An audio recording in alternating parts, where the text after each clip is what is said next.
Amigos de Mundo R, bienvenidos a este espacio.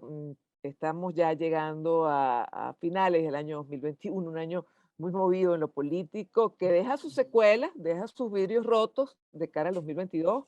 Tenemos este capítulo aún por definirse de las elecciones a la gobernación de Barinas, pero bueno, luego que se supere ese obstáculo o que se pase ese evento, pues bueno, entendemos que va a ser un año en lo político en el cual no va a haber elecciones, eso trae unas características muy particulares y sobre todo esto queremos conversar con dos queridos analistas, conocedores de la materia política, como es la profesora Colette Capriles y el profesor Luis Salamanca. Bienvenidos, ¿cómo están? ¿Cómo les va?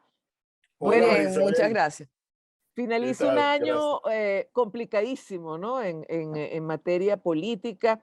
Tal vez pues vamos a arrancar por allí sus balances en torno a lo que fue, bueno, la vida política de este político país, no sé si tan político como en el pasado, Mm. en relación pues al desarrollo de este año. Colette, comencemos contigo.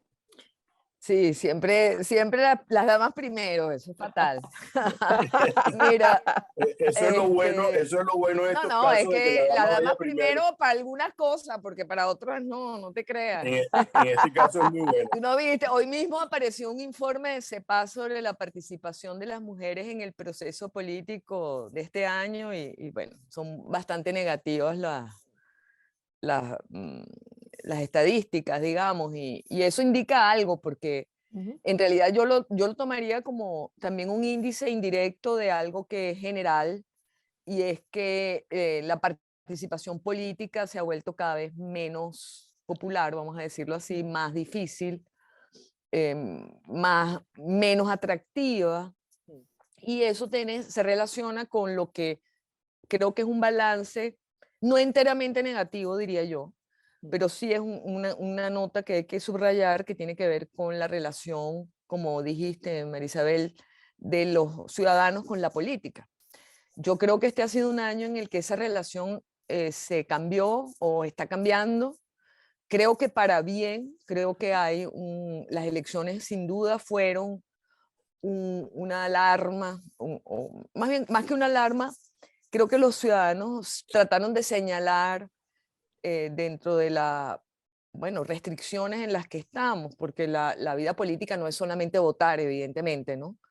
Pero en todo caso, los ciudadanos con su voto trataron de enviar mensajes Ujú. hacia el liderazgo político, hacia el liderazgo político de todo el espectro.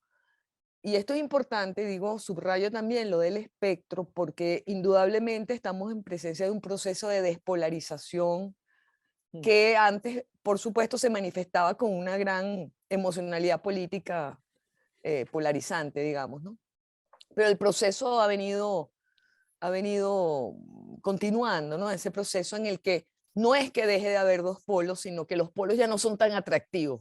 Ujú. Están ahí, pero están también en el medio apareciendo opciones o por lo menos opciones que los ciudadanos dicen, bueno, voy a probar con esta o voy a darle chance o voy a tratar de ver si mis demandas, mis demandas de gobernabilidad, de servicios públicos, de orden, de estabilidad, de alguna manera también pueden tener una escucha, ¿no? Ujú.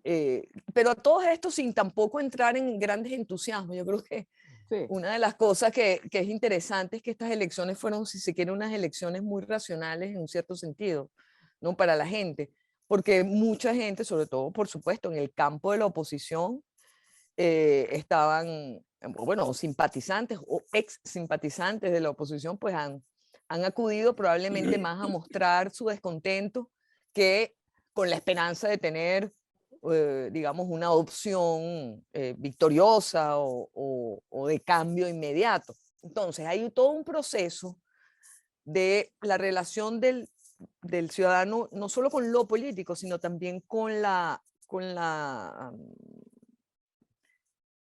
digamos, con las posibilidades del cambio político en Venezuela y hacia dónde y cómo conducirlo, ¿no? Eso es una lección que está allí, que hay que saber leerla, porque tampoco es una orden o una demanda perfectamente clara, ¿no?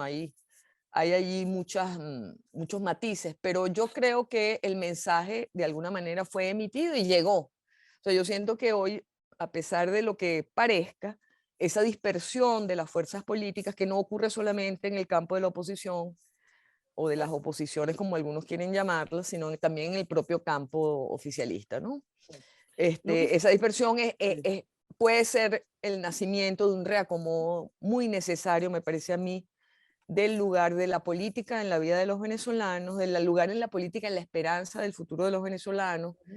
Es decir, hay un reacomodo necesario que se esperemos que se pueda producir y en ese sentido, como tú dices, dentro de un balance, que es un balance mixto, digamos, porque así como veo que hay unos signos de transformación, de cambio, también veo pues signos de la persistencia bueno, de lo que estamos viendo, como en el caso de Varina, ¿no? Por supuesto, Claro, claro. las tendencias reaccionarias, como las llamo yo dentro del chavismo, que se Sí. niegan a entrar en el juego político, etcétera. Entonces, creo que el balance nos deja en un punto más realista, me parece a mí, de la política. Nos dice más qué es lo que realmente, cuáles son las relaciones que tienen hoy los ciudadanos con la política. Y dejan abierto un campo de trabajo que ojalá se pueda cultivar. Yo no quiero ser muy optimista porque la crisis dentro de la oposición es muy fuerte. Mm. La crisis dentro del chavismo empieza a ser muy notable, más que fuerte, notable. Quiero decir, hay tensiones internas dentro del chavismo en torno a qué está pasando, a cómo está gobernando Maduro, a cuál es el proyecto del chavismo, qué pasó con aquel proyecto chavista que ahora se convierte en una especie de pragmatismo desaforado, digamos, ¿no? Y eso está teniéndole costos internos, ¿no? A distintos sectores del chavismo y eso hay que verlo también. Entonces, yo creo que hay un panorama, si se quiere, más complejo, cosa que yo siempre celebro, porque cuando la política se vuelve simple, se vuelve muy desagradable. Ujú, Es decir, se vuelve opciones binarias y ujú. apodícticas, ¿no? Sí. Pero no, tampoco hay que ver esto como un momento de perfecta luz, Ujú. sino que hay que trabajar mucho, ¿no? Deja por delante un amplio campo de trabajo que yo creo que no es solamente de los políticos, creo que involucra, por supuesto, a las organizaciones sociales y a cualquier agrupación cívica que los ciudadanos tengan cerca, ¿no? Sí. Creo que empieza un momento importante. También veremos cómo se desempeñan las alcaldías y consejos Exacto. municipales que la oposición o que el campo no chavista tiene. Y veremos un poco qué ocurre con estas tres grandes alianzas electorales que ocurrieron o bueno, o cuatro, ¿no? Incluyendo a la del PSUV, que ahora pues conforman un espectro un tanto más heterogéneo, ¿no? Y Ujú. complicado que lo que solía ser antes, ¿no? Fíjate que tú has mencionado varias cosas interesantes y retomo lo del espectro complicado, porque dentro del no chavismo, eh, eh, vamos el evento que tenemos en los próximos días. En el Mm, caso de Barinas, pues pareciera que se están llegando a acuerdos y muchos hablan de Barinas como un sí. experimento de alianza opositora. Ujú, Profesor Salamanca, ¿cómo lo ve usted? El tema Barinas como un experimento o digamos, un primer paso en un camino hacia acuerdos necesarios dentro de la oposición. Y no hablo de la unificación de la oposición porque, bueno, pareciera eso mm, bastante complicado, pero sí acuerdos mínimos de cara al correcto. 2024, que es ya pues la próxima fecha. Bueno, quiero empezar dándote las gracias por la invitación, Marisabel, y mi alegría por estar al lado de esta excelente analista eh, venezolana.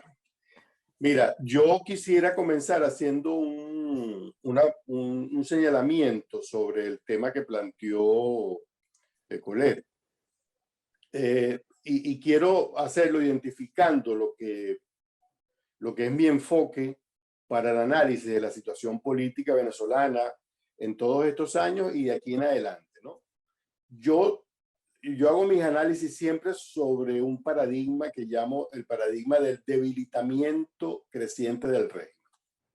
Para mí, lo único que hemos logrado las fuerzas democráticas hasta ahora en Venezuela en función de un cambio político democrático es debilitar al régimen. Yo creo que el régimen está debilitado por diversas razones, objetivas unas y subjetivas otras. Es decir, el régimen está debilitado por ejemplo, la implosión del modelo económico que el mismo régimen creó, digamos así, si es que eso se puede llamar una creación. Una destrucción no es nunca una creación, pero bueno, lo que generó. Entonces, desde el punto de vista económico, el régimen está quebrado, sin recursos suficientes, aunque tiene una estrategia para evadir, digamos, los problemas de sanciones y los problemas de falta de liquidez, de caja, etcétera. Sin embargo, está debilitado desde el punto de vista económico.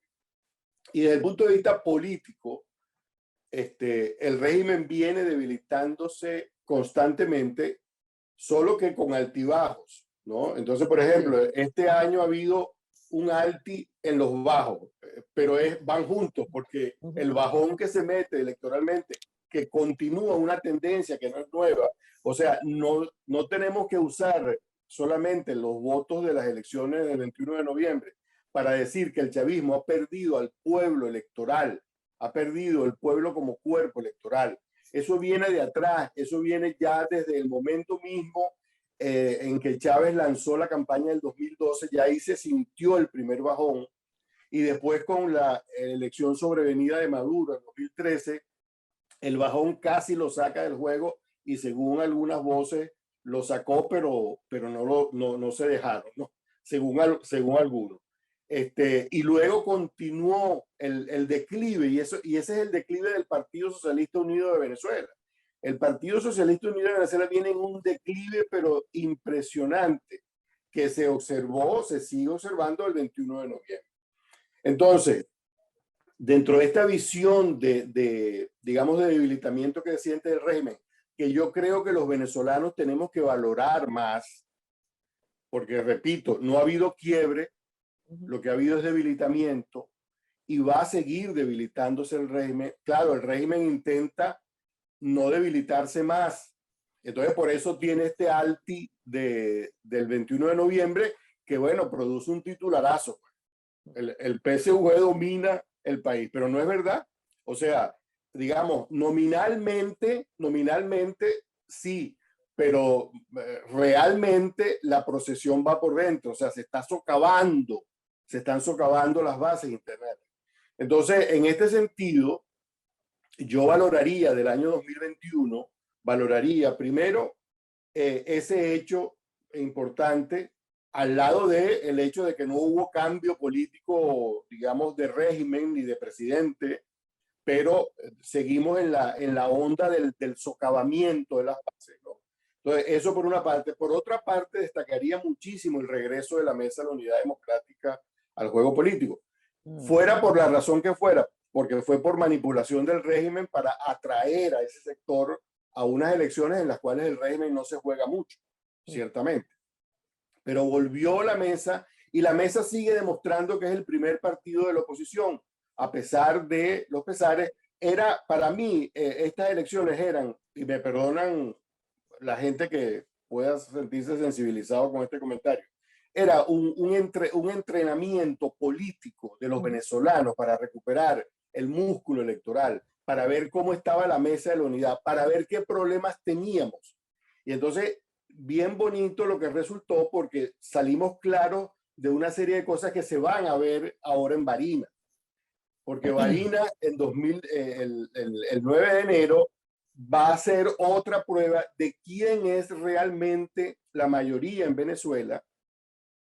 Por una parte, la mayoría electoral a nivel regional, y de quién es realmente opositor en Venezuela. Porque uno de los problemas que hay que poner en la agenda a partir del 2021 es que estamos discutiendo quién es realmente oposición en Venezuela. Y ya Claudio Fermín nos está ayudando muchísimo a entender quién es y quién no es, ¿no? Lo que le falta es que lo bauticen en la pila bautismal de la casa de Diosdado Cabello para ser ya definitivamente miembro, pues, de nato y ilustre del proceso, ¿no? Entonces, Fíjate, esto lo uno con un análisis que hay que hacer de las elecciones regionales para la oposición.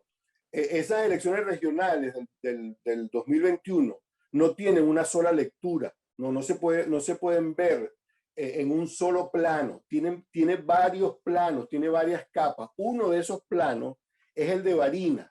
¿Qué pasó en Barinas?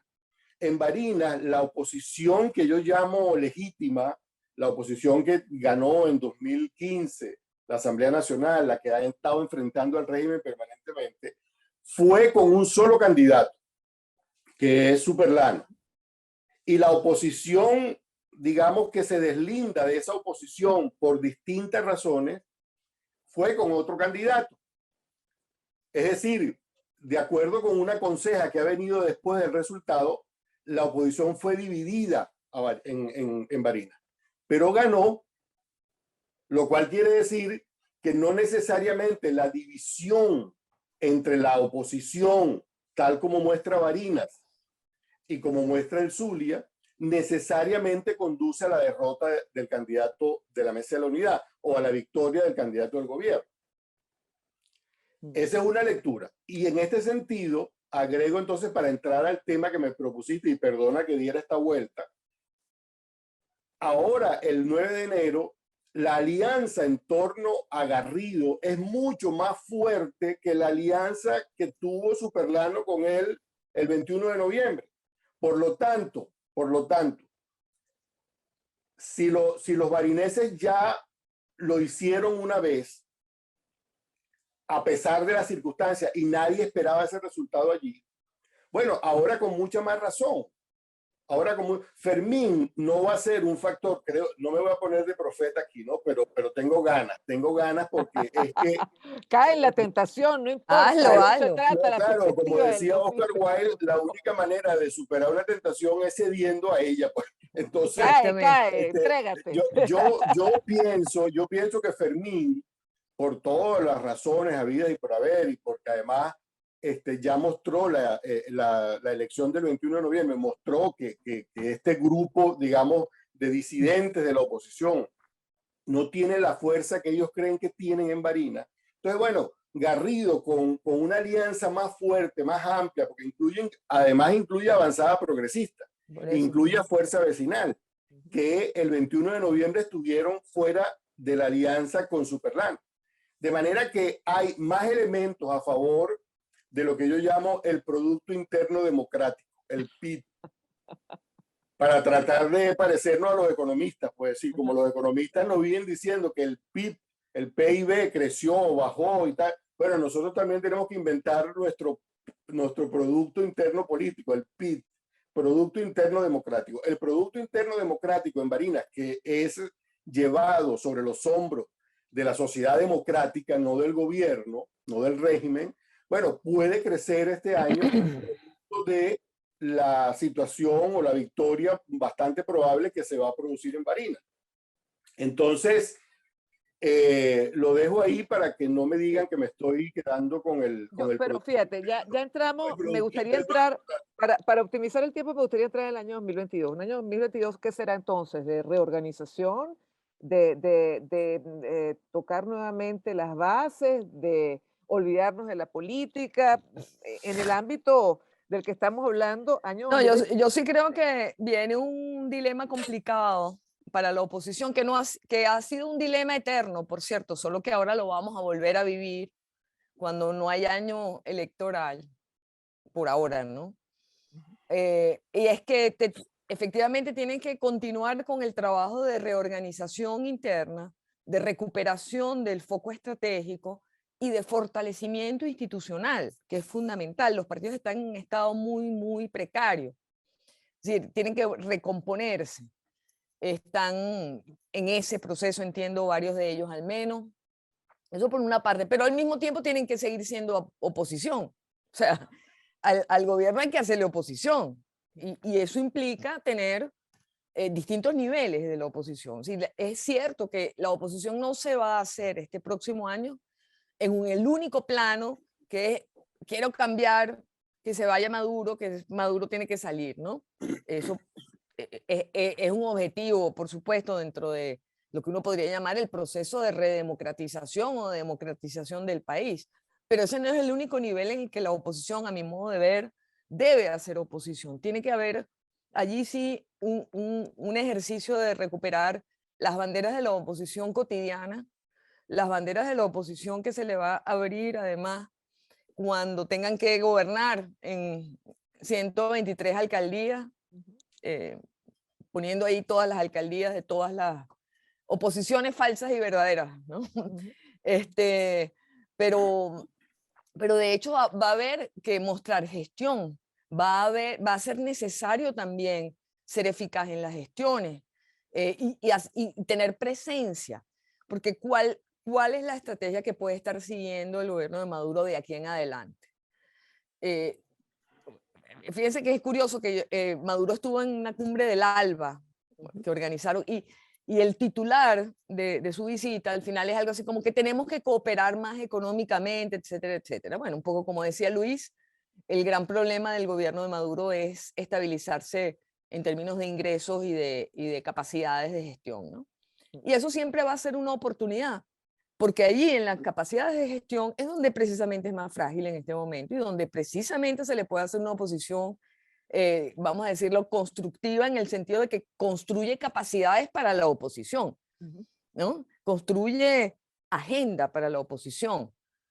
Es decir, el problema es la oposición tiene que definir cosas muy complicadas, también tiene que definir su proyecto de cambio político.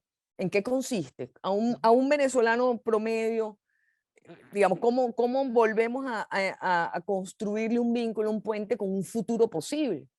¿En qué términos? No será leyendo el Plan País, porque eso, Sí. que yo sepa, es poco eficaz para esto, ¿no? Pero hay que hacer gestión, hay que hacer campaña y hay que prepararse para unas elecciones que van a ser muy duras cuando las haya, ¿no? Las elecciones presidenciales. Entonces, una tarea que yo diría que convoca muchas capacidades que hasta ahora pueden haberse debilitado, ¿no? Pero que yo coincido con Luis. Yo creo que las elecciones del 21 nos dieron, como digo, buenas expectativas al respecto, ¿no? Dentro de toda la precariedad se logró un buen resultado, que siempre hay que subrayarlo, el voto popular está del lado de las fuerzas no chavistas, y eso es un potencial impresionante y sobre todo también destaco, para efectos de la lectura que está haciendo el chavismo de estas elecciones, de la coyuntura y de su proyecto, es cierto, porque si hay algo tiene el chavismo es que lee muy bien la realidad, no se engaña, ¿no? Y este declive permanente y parece casi que irreversible, ¿no? De la legitimidad popular, que es la que le importa al chavismo, porque esa es la que le importa, que voten por ello. Esa es la democracia del chavismo, pues votos, ¿no? Pues eso no está ocurriendo ni parece que fuera a ocurrir, ¿no? En el próximo tiempo. Entonces, creo que en ese campo de batallas que nos vamos a ver, ¿no? Sí. ¿No? Con varios niveles también, ¿no? Sí. Ahora, ya para finalizar esta Uy, conversa, ya terminamos. bueno, nos queda poquito, ¿no? Tú sabes que en Apenas internet empezando. uno no puede extenderse mucho en internet porque por aquello de La que la clase, economía, la gente, todo eso, ¿no? sí, sí, uno se Este, le olvida, Luis, que no estamos en clase, no estamos en clase. Mira, pero tú sabes que hay un tema que para muchos está vigente el próximo año y que muchos están trabajando para eso. Me gustaría saber su opinión al respecto. El tema del revocatorio. ¿Ustedes lo ven posible? ¿Lo ven viable? ¿Lo ven necesario? ¿Lo ven con futuro? Mira, bueno, yo quería hacer un análisis del año 2022 bajo Ujú, una perspectiva, digamos, nueva, digo yo, ¿no? Se me ocurre que es nueva, ¿no? Ya ujú, ustedes me dirán si lo ven así. O sea, yo creo que se puede ver de dos maneras el año 2022. Uno como un año individual, un ujú, año más en tu vida, como dice la canción, ¿no?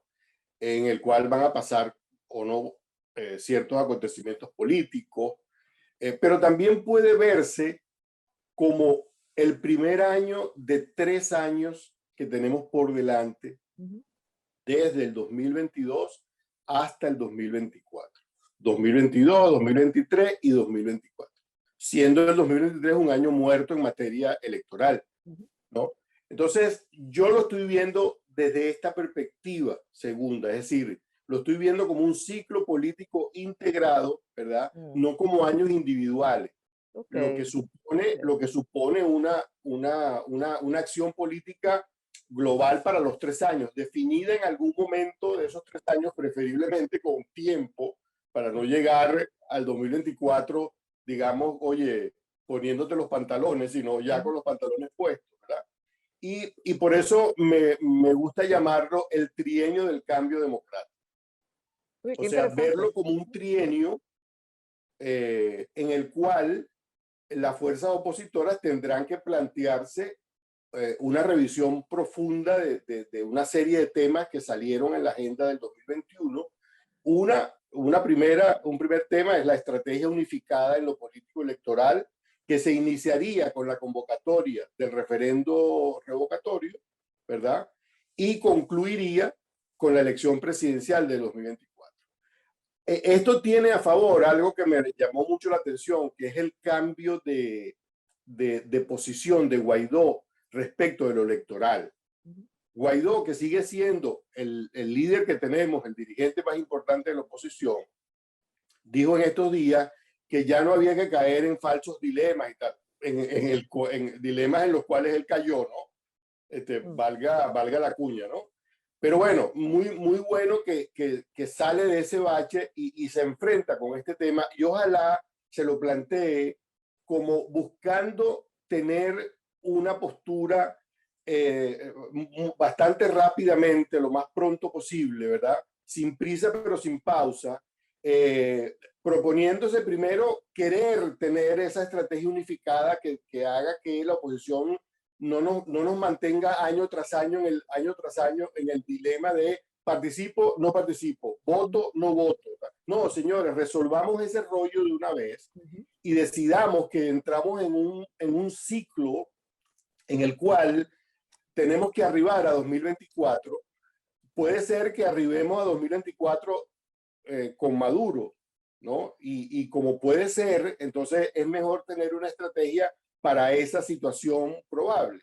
Entonces, y verlo además con un cierto sentido de emergencia, porque yo sí siento que si pasamos de 2024, habremos, sin hacer algo efectivo, sin utilizar la mayoría, que es la oposición en Venezuela en este momento, una mayoría social, habremos perdido la última oportunidad de recuperar la democracia por muchos años, ¿no? Y entonces, bueno, yo he venido sugiriendo tener una agenda que incluya, te lo digo rápidamente, María Isabel, un reencuentro de los grupos opositores que quieran reencontrarse, y después puedan. La decisión de enfrentarse con el 2024 con una candidatura única, preferiblemente única, unitaria. Para ello tienen que establecerse reglas de resolución de las aspiraciones candidaturales. E incluyo además reglas para la formación de un primer gobierno postchavista en la eventualidad de que, como yo sí creo, si se dan estas condiciones que estoy diciendo, se va a ganar en el 2024, ¿no? Y para ello también tenemos que tener la fijación de un momento en estos 3 años para la escogencia del candidato e incluso de posibles refuerzos que haya que tener por si acaso lo inhabilitan y tal, ¿no?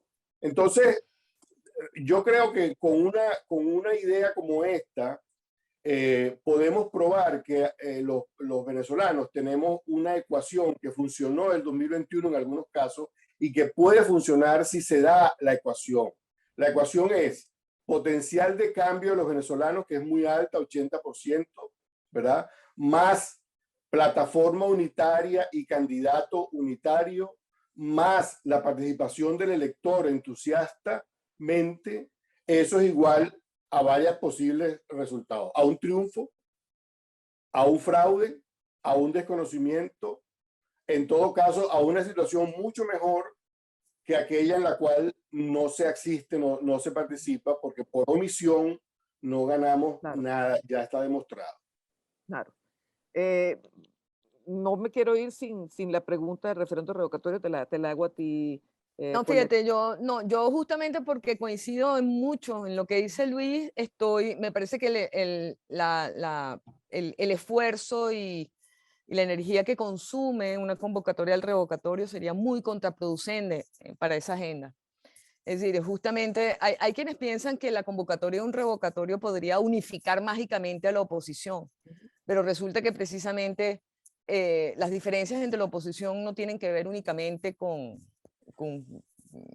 cómo salir, digamos, de Maduro, sino que son diferencias de fondo mucho más complicadas que tienen que ver con el concepto mismo de la acción política, etcétera, ¿no? De modo que a mí me parece que sería terrible, terrible que un revocatorio que solamente podría ocurrir con un acuerdo político con el gobierno pudiera pensarse como la solución mágica para el problema de Venezuela, que no es solamente el cambio de gobierno. El problema de Venezuela es que se tiene que reinstitucionalizar la democracia. Si la democracia tiene que volver a ser verdad para nosotros en las prácticas, y eso implica un montón de otros ámbitos que no son solamente el presidencial. O sea, nosotros tenemos que reconstruir las instituciones judiciales, porque sin eso nunca va a haber elecciones libres en Venezuela. Nosotros tenemos que reconstituir las prácticas democráticas en los sindicatos, en las universidades, en los gremios, que son organismos totalmente desperdiciados desde el punto de vista de las capacidades cívicas que podrían tener, de las capacidades de resistir políticas, de hacer oposición o de contribuir al cambio político. Entonces nosotros no podemos pensar que un cambio, que en un milagro se da un revocatorio, se producen unas elecciones presidenciales y milagrosamente además hay un candidato único y milagrosamente entonces se producen unas elecciones que no son saboteadas y pues entonces aparece un nuevo gobierno de otro signo, de signo democrático. Eso va a resolver todos estos déficits democráticos que tenemos. Entonces, hay que, digamos, a mí no ni estratégicamente ni tácticamente me parece una buena idea, me parece una idea que puede ser paralizante, frustrante, de nuevo nos puede poner frente al hecho de que los obstáculos del chavismo se aceleran cuando se siente bajo amenaza, y este sería una amenaza.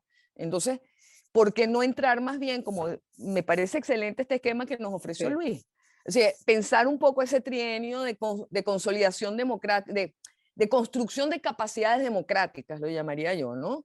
Para entonces realmente llegar a la oportunidad con, como dijiste Luis, con los pantalones puestos, pues, con las capacidades. Sí, porque es que esas capacidades no están. Nosotros se nos olvida que el problema del chavismo no es el tipo de régimen que es como tal, o sea, no es un problema académico, es un asunto de destrucción institucional tan profundo, tan grande, que los ciudadanos estamos inermes en una sociedad inerme frente al poder, que es un poder desnudo, es un poder sin instituciones.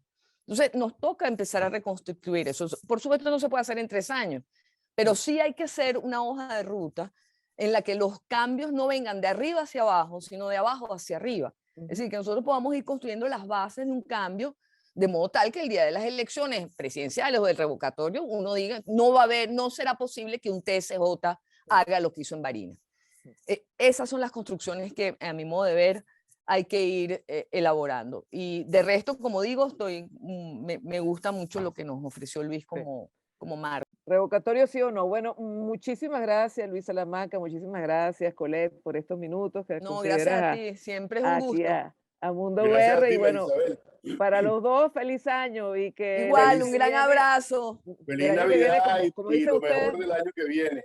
igual, que el Así año que viene será. no nos inmovilice, sino nos ponga en la ruta, pues, bueno, de conseguir lo que deseamos y lo que Del queremos. trienio del cambio. Nos ponga en la ruta del trienio del cambio. Bueno, se acotó hoy, se acotó ese término. Muchísimas Bueno, gracias. gracias, Hasta Marisabel. luego. Adiós. Chao, Chao, Adiós, bye. gracias. Colette. Un Gracias. beso, Colette. Besos. Igual, chao. Chao, chao.